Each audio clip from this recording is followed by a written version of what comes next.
Bonjour et bienvenue dans l'antre d'une autrice, d'une rêveuse et d'une lectrice. Je vous accueille aujourd'hui dans un petit coin idyllique du jardin de mes parents. Comme vous voyez, il y a beaucoup de bambous, mais pas seulement, il y a toute une variété de plantes. C'est une vraie jungle ici et c'est magique, c'est absolument magique de voir la nature reprendre le terrain, on va dire, comme bon lui semble. Aujourd'hui, j'avais envie de faire avec vous un point lecture d'été, mais aussi vous parler de quelques lectures qui ont formé un peu mon goût de lectrice, on va dire, et que j'ai eu le plus grand plaisir de retrouver dans la bibliothèque de mes parents. Parce que oui, une des choses que je fais quand je vais rendre visite à mes parents, c'est que je refais un tour de toute la bibliothèque, je regarde tous les livres que j'ai déjà lus, ceux que j'ai envie de lire et que je redécouvre. D'ailleurs, un livre qui est rentré dans ma palle très récemment se trouve dans la bibliothèque des vieux livres de mon père. Je me dis tant mieux, comme ça j'aurai pas à l'acheter. Commençons par le point lecture. Alors, au Portugal, j'ai terminé de la version audio du livre 21 leçons pour le 21e siècle de Yuval Noah Harari. Et c'est très bien, c'est très clair, c'est absolument bluffant. De telle sorte que je sais que je vais l'acheter en version papier pour pouvoir le relire, le surligner, annoter, mettre toutes sortes de trucs, juste parce que c'est absolument excellent. C'est d'une clairvoyance aussi qui à la fois émerveille et fait peur, donc je vous le conseille chaudement. Ensuite, je veux vous parler d'un coup de cœur, un véritable coup de cœur. Je n'ai ici que le premier tome parce que je me suis dit si je ramène tous les tomes de toutes les séries que j'ai envie de vous montrer, ça ne va pas le faire. Donc voilà, premier tome d'Elana, Le Pacte des Mers Sombres de Pierre Bottero. Comment vous dire, ça m'a ouvert l'esprit, ça m'a ouvert la voie des Mers Sombres, on va dire comme ça. C'est un livre tellement poignant. C'est écrit pour une jeunesse, mais on voit tout de suite que Pierre Bottero, il ne prend pas les jeunes pour des personnes ignares et bêtes, on va dire. Donc il y a un vocabulaire recherché, il y a des personnages profonds, il y a des moments très difficiles et durs, et il y a aussi des moments philosophiques qui pourraient ne pas être compris par beaucoup de jeunes, mais Pierre Bottero leur a fait confiance et ça, c'est déjà un aspect que je trouve absolument excellent. Ensuite, c'est le personnage d'Elana.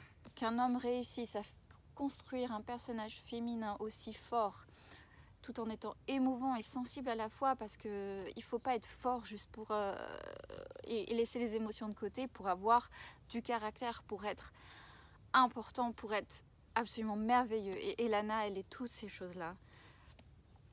Et en plus de ça, il y a toutes les valeurs qui sont entre chaque ligne de ce livre. Les valeurs apprises, les valeurs que moi j'ai intégrées en moi avec tellement de force. J'ai été époustouflée. Ça a changé ma vie. Je vous le dis tout de suite, ça a changé ma vie. Passons maintenant aux lectures de ma jeunesse. Pas que je sois vieille, mais voilà, les lectures qui m'ont formée en tant que lectrice. On va commencer par le plus clair, en fait, celui que je pense est commun à beaucoup de monde. Harry Potter. Je n'ai pas pris le tome 1 parce que le tome 3, c'est mon préféré. C'est le tome que j'ai relu le plus souvent parce que j'adore le côté mystère dévoilé à la fin, qui n'est pas le cas dans tous les autres livres en fait. Voilà, Harry Potter. C'est la magie, c'est l'école de sorcellerie, c'est le fait que ce soit dans notre monde et qui nous donne l'espoir que la magie existe vraiment quelque part cachée. et que ma lettre de Poudlard a été abandonnée ou perdue par une chouette. J'aimais déjà l'imaginaire avant de lire Harry Potter, mais je pense que cette saga a déclenché quelque chose en moi. Je pense que c'est avec Harry Potter que je me suis surtout tournée vers la fantasy et le fantastique. Parce que avant, en fait, ce que j'aimais beaucoup, c'était genre le Club des 5, donc des mystères policiers et tout ça, ce que j'aime toujours d'ailleurs, donc ça me suit encore. Mais la fantasy vient s'ajouter à ses préférences grâce à Harry Potter. Je ne pouvais pas faire cette vidéo sans parler de La Quête d'Eowyn de Pierre Bottero également. La Quête d'Eowyn et du coup après la trilogie suivante, Le Monde d'Eowyn. J'ai ici que le premier tome parce que, pour les mêmes raisons que je disais avant. C'est un imaginaire absolument fantastique. J'adorais l'histoire. J'ai tellement adoré cette histoire que j'ai commencé à écrire une histoire où le personnage principal avait un nom très similaire à Eowyn. Il n'y avait qu'un M en face, donc Mewilan. Voilà, c'est un peu plagiat, mais heureusement je ne l'ai pas terminé cette histoire. Je ne pense pas la publier un jour, et si je le fais, je changerai probablement beaucoup de prénoms. Mais c'est en effet un livre qui m'a marqué énormément. Une histoire, un monde, également des valeurs, je pense. Ce n'est pas la même chose qu'avec Elana. Mais ça n'empêche que c'est une saga absolument merveilleuse qui a beaucoup marqué mon amour pour l'imaginaire également. C'est une saga qui m'a marqué mais de manière complètement différente. Les désastreuses aventures des orphelins Baudelaire de Lemony Snicket.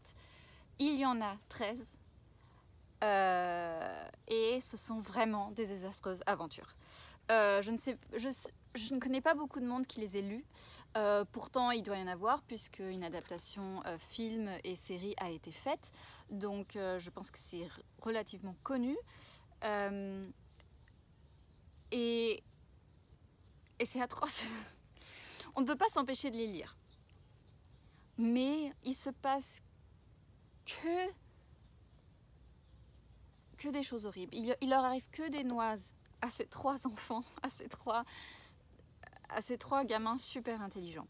Alors, il s'agit de l'histoire de Violette, Klaus et Pruny. Violette est l'aînée, c'est une inventrice de génie. Alors, dès qu'elle attache ses cheveux, c'est là qu'on sait qu'elle cogite et qu'elle invente des trucs absolument merveilleux. Souvent, ce genre de choses leur sert à sortir de beaucoup de mésaventures. Nous avons ensuite Klaus, le cadet, qui lui est un rat de bibliothèque diplômé, on va dire, docteur rat de bibliothèque. Il lit, et il se souvient probablement de tout ce qu'il lit d'ailleurs, et ça leur sert énormément aussi pour apprendre, pour savoir plein de choses tout au fil de leurs aventures. Nous avons ensuite bébé Pruny qui, malgré son très jeune âge, a une dentition d'ogre, on va dire. Je me souviens, je ne sais plus si c'est le tome 4 ou 5, mais je me souviens d'une scène où Pruny remonte une cage d'ascenseur grâce à la force de ses dents. Voilà. C'est rocambolesque, c'est désastreux, c'est incroyable à quel point on peut avoir une imagination assez tordue pour trouver toujours des noises pour ces gosses. Et ça m'a marqué au point que chaque fois qu'il arrive quelque chose dans un personnage, à un personnage principal, je commence à avoir des palpitations. Et en fait, je n'aime pas ce côté stress, et je crois que c'est dû à cette saga. Mais je la relirai si je ne l'avais pas déjà lue.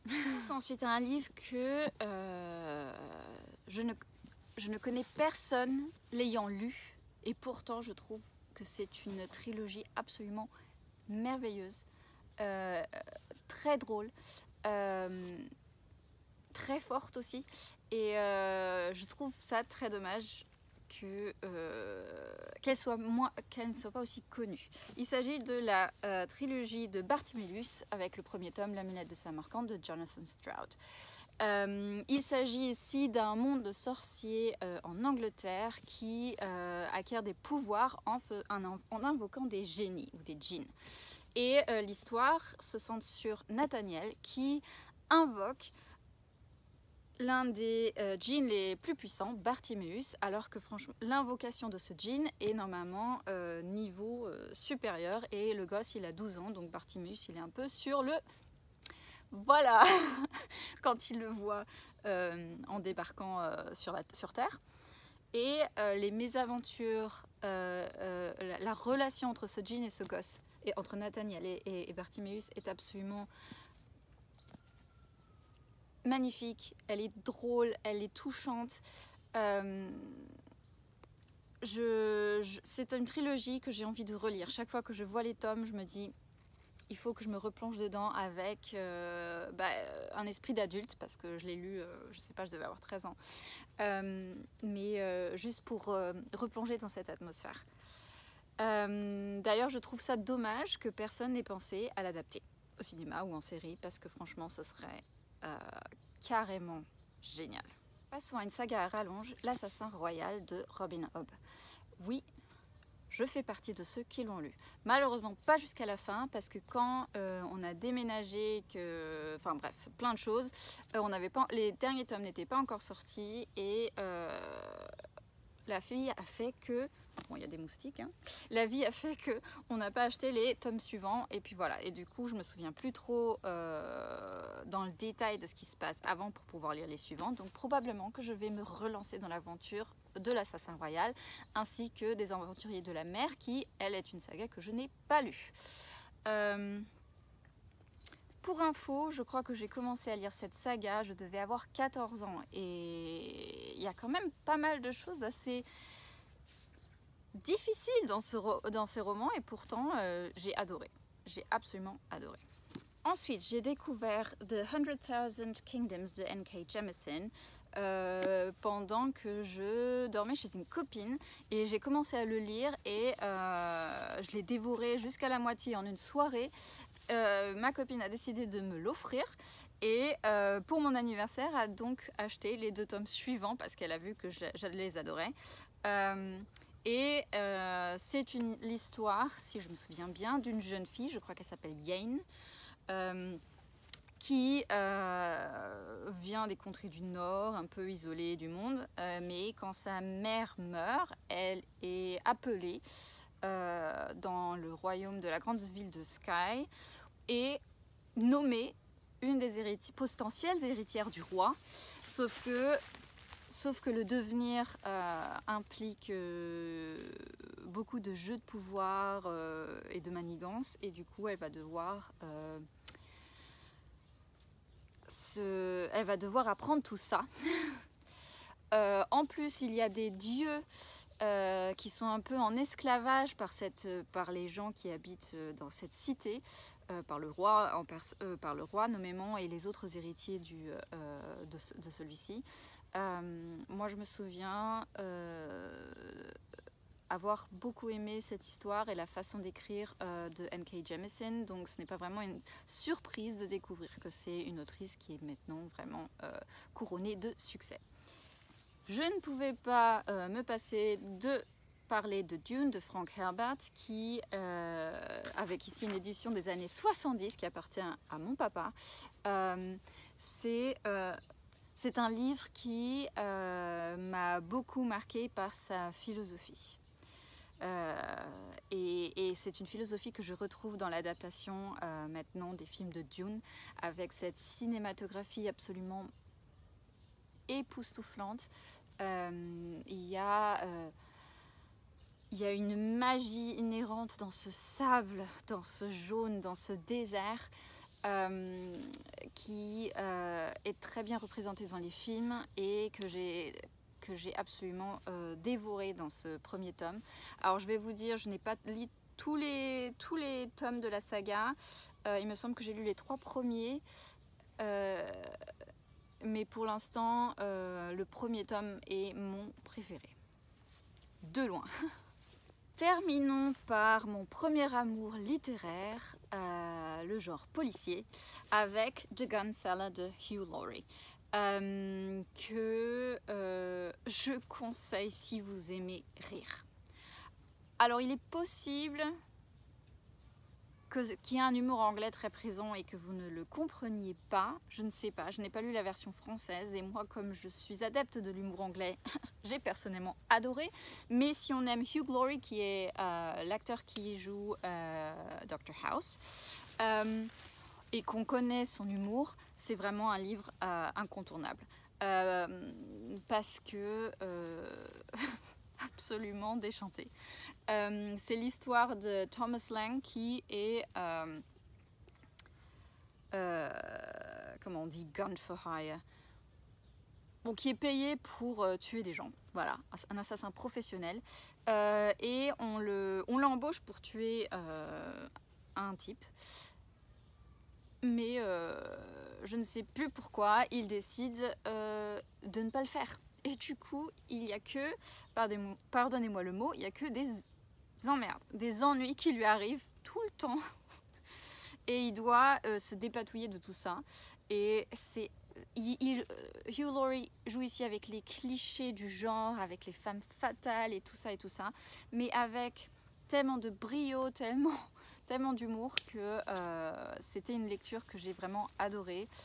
Tellement que celui-ci est au Portugal et je me le suis racheté pour l'avoir dans ma bibliothèque chez moi pour le relire en cas de besoin d'humour et de rigolade. C'est la fin de cette vidéo. Je croyais vraiment ne pas pouvoir tenir ma promesse de faire une vidéo pendant mes vacances. C'est pratiquement la fin, donc c'est tout juste. Mais voilà, j'ai eu le temps de faire celle-ci. J'espère qu'elle vous plaira. Dites-moi si vous avez lu une de ces sagas ou livres one-shot dans votre jeunesse ou plus récemment et si vous les avez aimés ou pas. Sinon, laissez-moi un emoji de soleil pour les vacances parce que ça m'aide avec l'algorithme. Je vais me lever très bientôt en courant parce qu'il y a des moustiques qui commencent à m'attaquer et puis visiblement j'ai un sang très sucré. Alors voilà, vous allez me pardonner pour cette outro super rapide. J'espère que si vous êtes en vacances, qu'elles seront merveilleuses. Si vous partez encore, qu'elles seront absolument géniales. Tenez bon, elles sont bientôt là. Et si vous avez déjà été en vacances, que vous avez de bons souvenirs de ces moments de tranquillité et de bonheur. Je vous souhaite d'excellentes lectures et je vous retrouve pour la prochaine vidéo. Allez, ciao!